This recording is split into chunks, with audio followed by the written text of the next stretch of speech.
All right, my turn to talk about large language models for teaching that I have entitled A Game Changer, because I do think large language models are a game changer for teaching. And who am I to be talking about this? First of all, I want to thank Thomas and Raghu for inviting me for this talk, which is challenging, but very, very interesting. And I'll explain you why. So who am I and why am I supposed to be doing here? So my name is Patricia Palagi. I am a biologist, a computer scientist, a cognitive scientist, and a bioinformatician by training and work and experience. I have been working in the ISMB Institute of Bioinformatics for 26 years now, and I have been leading the SIB training group where we do courses, many courses per year. So I have been leading this group for more than 10 years now. I'm also chair of the ISCB Education Cozy together with Annette, Russell, and Wakeet. And that's why also I was invited to give this talk here because of this engagement with the ISCB Education Cozy. And I'm also a member of Elixir, Goblet, and several other training communities. So I was invited to give a talk here about the challenges with large language models in teaching because of my experience with training and teaching, and because of my connections also with the big networks that we have in teaching and training. So my mission was given by Thomas and Raghu, and also Christina Rengelt, who, when they invited me, was to give an overview of insights, opinions, and approaches of the community, of the teaching and education community about ChatGPT AI in teaching. It is not about my huge experience in teaching with AI or how we use bioinformatics in teaching, but it's more about the challenges and the problems and the fears that trainers and educators are having with this new technology. So what I have proposed to, and how did I come about this journey until today, since I'm not an expert in the topic, of course, I'm an expert in training, but not in AI anymore, even though I did a PhD in AI many years ago. I came about composing this presentation here for you today based on, I have been reading blogs and newspapers and magazines about this. I have been listening to webinars. I have been talking with colleagues and communities in training as well, Elixir, the Education Cozy, life science trainers as well. And I made this compilation of this presentation from all these experience and talks and chats that I had with many people. And exactly in one of them, the life science trainers that you must know, Jason Meadens, that is led and organized by Jason. We had a very interesting chat also with all the community one day exactly about what will bioinformatics training and learning would look like in the age of ChatGPT and AI. So if you're interested in all the compilation as well of the results of the discussion, there is a blog that we wrote, and you have the DOI here, but you can search also for life science training and you'll find that in the website. So as a disclaimer, even though I have compiled views of many people, what I'm telling here today is the views are on my own. Of course, I have used and I asked ChatGPT to help me here and there to make an outline and to see the views of the ChatGPT when I was preparing this presentation as well. But the views are my own. So what is going to be the outline of this presentation? I'm going to talk about four main things. First of all, is about the ethical considerations.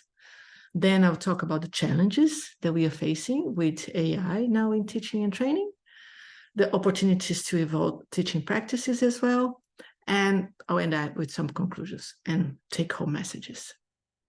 So first point, ethical considerations. We have been seeing that since ChatGPT was launched last year, we have seen a huge interest for that. Everybody's talking about it. Everybody's trying to use. Everybody who didn't use yet, no? So everybody's doing that. But in teaching and training, and especially in universities and schools, the ethical consideration is very high. People are still afraid of the cheating. We know we don't want our students to teach. We want to believe that they don't teach, but it may happen. And especially if this these technologies can help and facilitate this. So we have to live with this idea that that can help, that can happen, cheating can happen, and we have to be aware of this, and we have to take measures or make regulations so that this doesn't happen more easily.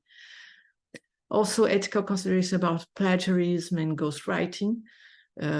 We have seen this when we have people writing PhD theses and papers and essays as well for universities. And this is also a concern now with ChatGPT and AI. Other concerns as well about the academic integrity. So what does it mean today? We have been dealing, we all are based, most of us in academia, working in academic contexts. So for us, academic integrity is something very important. It's part of honesty and the responsibility that we all have, the accountability as well. So we want all this to be regulated, and that to be, we are afraid of what can happen. And we need some kind of transparency as well on how things are happening. So we are all very much afraid of all the consequences that it can have in the way that we are going to teach and learn and continue learning. Also, something that is about ethical considerations as well is about the bias in the data. So we know that the training, which with over this artificial intelligence technologies have been trained, they contain some also bias as well. So they are not very diverse, and depending on the field where people are, these bias are going to be integrated again also as well in the research and the usage that we are going to do of ChatGPT and all the AI. So it's also a bias in the data is also a concern. All these regulations, rules, they move all the time. We have seen the universities are trying to cope with that. They are creating new regulations. They are composing and trying to make this available for all the students and the trainers as well. But it's still a moving target. Schools are trying to ban that from, you see, high schools or primary schools. They are trying to ban that because they think they shouldn't be used. These technologies shouldn't be used in schools, where in universities and colleges, within the universities and colleges are taking measures so that we can we have to tell the students how they can be used. And we have to inform as well, they have to inform as well, how the teachers can cope with the usage of that, be prepared for that. But it's still a moving target. So what are the challenges that we have for teachers and organizations? First of all, the very first one is how to identify when this has been used, when the technologies have been used. So we ask universities and schools to provide to trainers as well the tools, the means to spot when AI is being used. The ironic side of that is that this became an industry of its own. So we have OpenAI, the company that has created ChatGPT, for example, creating now that another tool that is going to make ChatGPT to spot when this has been used. Isn't that ironic? I think it is. But there is one now, at least one of the tools, but there are probably others as well, like GTP0, where you can paste texts and identify if AI has been used or not. I tried with texts that I have used from ChatGPT, and it didn't identify. Well, maybe because I have also adapted the text to my personal taste as well. Other challenge as well is to have the appropriate regulations. As we said, so university schools, they have, this is still a moving target. There are some general concerns as well is, should we treat an AI like any other, or many of those tools that we use to help us write, like Grammarly or spell checker? Is that in the same level? Should they be considered different? They are much more dangerous. They are very different from all those Grammarly and spell checkers. So the appropriate regulations that will tell they are allowed to use, in which context, and how they are allowed to be used. So this, but it's still a challenge for teachers and organizations. Special challenges for teachers now in this case is how we evaluate the students' progression. We usually base the progression of students on exams, on assignments that they can solve. So if AI can do this, how are you going to then evaluate the student's progression now? I have seen already, and I have seen, heard professors and trainers talking about giving different assignments or trying new assignments to give to the students, trying them on bots so that the bots, if the bots cannot complete, then the students can complete. But then it makes things much more difficult, and much more difficult also to the students to complete. So the way that we are evaluating students is becoming a problem. So it's becoming much more challenging. I have seen already and heard that some oral exams are going to be prioritized over written exams for obvious reasons, of course. But oral exams, when you have big classes, it's impossible to do. This model is not sustainable when we have big classes of over, I don't know, 30, maybe even 50 students. So something that is a challenge, how we measure, how we are going to assess if the progression of the students. Adapting learning outcomes as well. So we define learning outcomes for the courses based on how effectively and achievable students can progress, can learn. But now considering that there are also ChatGPT and other technologies like this, we have to adapt the courses that we have and the learning outcomes that we are going to set as well. They can be completely different from what we originally imagined for the courses. And also we have to quickly adapt to changes. There's every day a new tool, a new model, and they are more performant as well. And the students are maybe quicker to know about them than we as trainers we are. So is it, again, moving target, difficult moving, changing field as well. We have to be constantly up to date with the new AI models that we are using. Challenges for students as well. We talked about cheating, how students can resist the temptation to teach when they have so easy tools accessible in their phones, in their computers, in their tablets. So it's much more difficult for the students to resist the temptation to teach when you have them at hand. It's challenging also for students to they need to have enough background, enough knowledge, experience, and background to be critical thinking on the results that they are going to obtain in the usage of AI. So how can, if they don't have enough experience and enough knowledge, how they can identify when the AI is generating nonsense, or when the AI is hallucinating, giving weird answers to prompts that we have done? How can they check the sources that what is produced by the AI? How they can conduct complete literature reviews. They can make assignments, ask the AI to produce the results for them, the complete product of that. But how can they be sure that what they have in there is reliable as well? So they don't have this maturity. And we, as the teachers, as the trainers, we are the ones who have to teach them of all the dangers that they can face when dealing and using AI for their student context. So it's up to us as trainers, as universities, to give them the right experience and the right knowledge so that they have the critical thinking enough to understand what is produced by the OpenAI and ChatGPT and all these technologies. But also something that I'm a little worried about is the usage of AI in the university context as well can hinder their capacity to learn. By relying on those technologies, they are not really may not understand that they are not learning in the same way that they should be learning.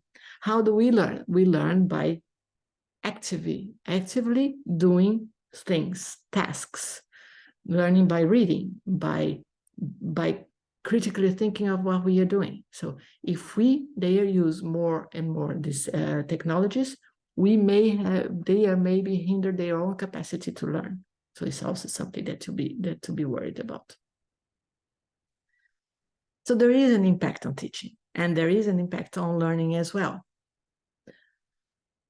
I want to cite Jacqueline Gasserbeck from the St. Gallen University, where she said, one of the webinars that I was watching is that we teach students with the tools that we know today, not with the tools that they will face in the future. So we are teaching students, maybe learning today how to use AI as well. But what are the skills that we need to teach the students so that they are prepared for the future? So it's a challenging context of we don't necessarily have all the tools for the future, but we have to prepare them for the future as well.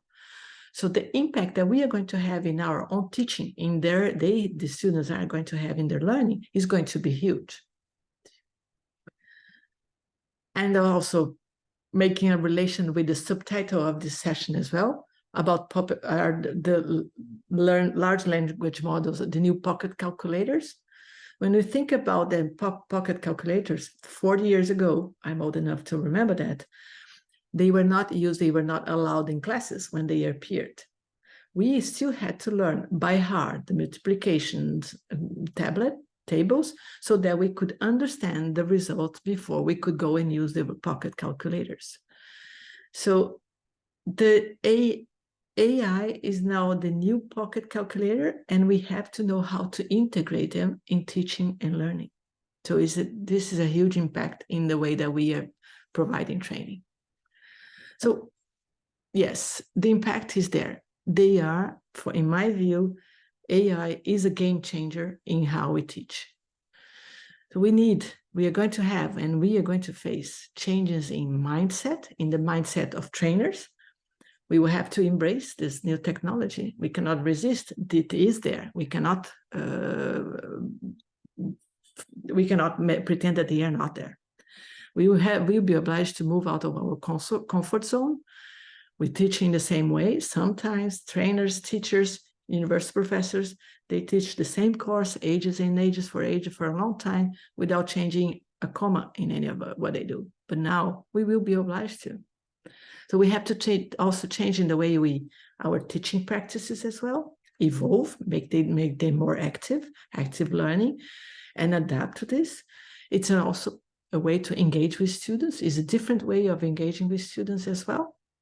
And it's a different way that we are going to have to evaluate students' progression, as I said before.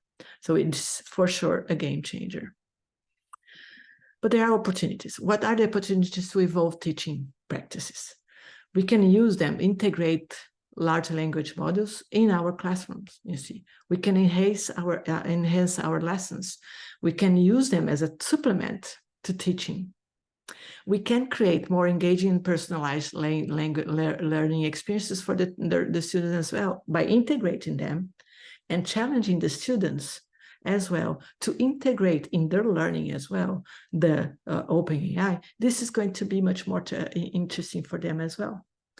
We can change. It's also an opportunity to change from passive to active learning, making the students having their own ownership on how they learn as well. We can use that to provide personalized feedback for students as well. A new way, a good opportunity to provide ways to teach them and understand how they are learning as well, the students. And a good opportunity as well for trainers, teachers, to focus on other interesting and critical educational aspects and leave to ChatGPT the boring things that we don't want to do. Always, of course, we have it checking what the students have learned through ChatGPT is correct or not. It's our duty to do that as trainers. To finalize, there are, of course, in bioinformatics, we have been seeing already many applications of GPT or OpenAI in teaching already. Some of the things that we have seen already is that we have new people using GPT or OpenAI or AI to learn a new programming language. you know already how to program in Python, for example, and you can use, I have seen already people and classes where they use ChatGPT or GPT to learn a new language, Rush, for example. If you know already the basis of one language, it's going to be much easier to learn another programming language. So it has been already used. Also in programming courses using by OpenAI or AI to decipher code. You teach students to add a code to the ChatGPT, for example. This is going, or ask for ChatGPT to create a code, and you ask your students to evaluate if this code is correct or not. So you including the ChatGPT in the teaching of programming. Also using or in AI to discover molecular biology resources as well. You ask a question, a prompt on what is this molecular biology resource about, and this is going to be evaluated by the student together with the trainer, for example, the trainer.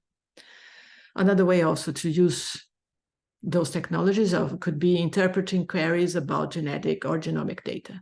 But again, it's much more easy for a student to do that with a trainer helping them to evaluate if they are correct or not than them by themselves. So we have to monitor that also, and also in bioinformatics there, but there are also a lot of opportunities here to learn bioinformatics using GPT.